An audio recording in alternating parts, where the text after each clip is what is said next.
Chapter 8. Director. After Mr. Minor's announcement, the room was quiet, but only for a second. "No way!" Hart gripped the sides of his desk. He shook his head and looked around the room. "No way! I'm not going to be the chorus director. I wasn't even in this election. No way!" Colleen jumped to her feet and said, "I can be the director, okay? I know I can do it, and I'll do a good job at it, too." Mr. Minor said, "Colleen, please sit down." Then, turning to Hart, he said, "You already are the new director, Hart. We all heard the rules. Ross said that the whole chorus could vote for anyone. That's what he said. And you didn't complain about that. And like everyone else, you went along with the rules. And you voted too, right?" Hart gulped. "Well, yeah, sure, I voted. But I didn't want to get elected." Hart pointed toward Colleen and Ross. "One of them ought to do it. They're the ones who want to." Mr. Minor shrugged. "Too late. They weren't elected. You were. And that's that." He pulled his chair away from the table where the ballots were and began pushing it back toward his desk. "So, have a very nice concert." Mr. Minor sat down, opened his magazine, and began to read again. Hart didn't know what to do. All the kids were looking at him.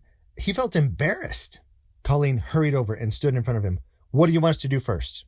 "You heard Mr. Minor. We have only 23 days. We have to get started." Hart looked up at her. Colleen put her hands on her hips and said, "Well, what should we do?"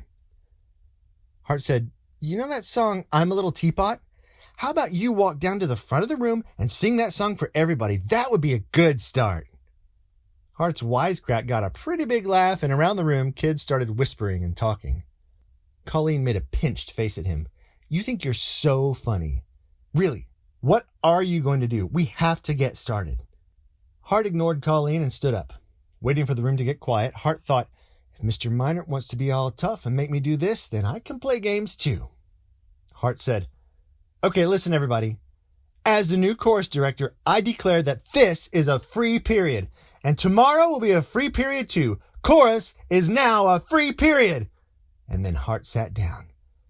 A spontaneous cheer filled the room. "Yay! Woo! Awesome! This is great! Yeah! Cool!" Still standing there in front of Hart with her hands on her hips, Colleen said, "You are so immature." She turned and stomped back to her desk. In less than a minute, the room was as loud as it had been before the election.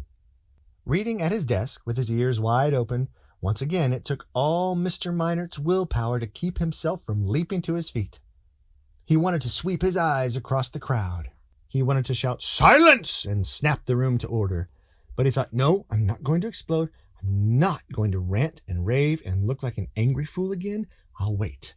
I'll wait until the noise and the disorder and the confusion overpowers them. A free period. Ha! Nobody can stand chaos for long. Not even sixth graders. It might take a day or two, but they'll all get sick of it. Hart and his fan club, they think chorus is a big joke? Well, the joke's on them. By the time these thoughts had run through his mind, Mr. Minor was trying to keep from smiling, and what he really wanted to do was laugh out loud. Hart Evans, the rubber bandit, Hart, was now in charge of the chorus, in charge of the big concert. It was too perfect. Mr. Minor knew he was being petty and childish. He knew he was being unprofessional, but at that moment he didn't care. Mr. Minor was planning to enjoy himself. Soon would come the part where Hart and everyone else would be pleading, begging him to take charge of the chorus and organize the concert. And after they had groveled and whined long enough, he would slowly let himself be talked into it. It was going to be so much fun. There was only one small problem with this analysis.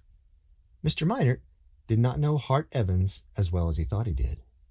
In fact, none of them knew Hart Evans as well as they thought they did, including Hart Evans himself.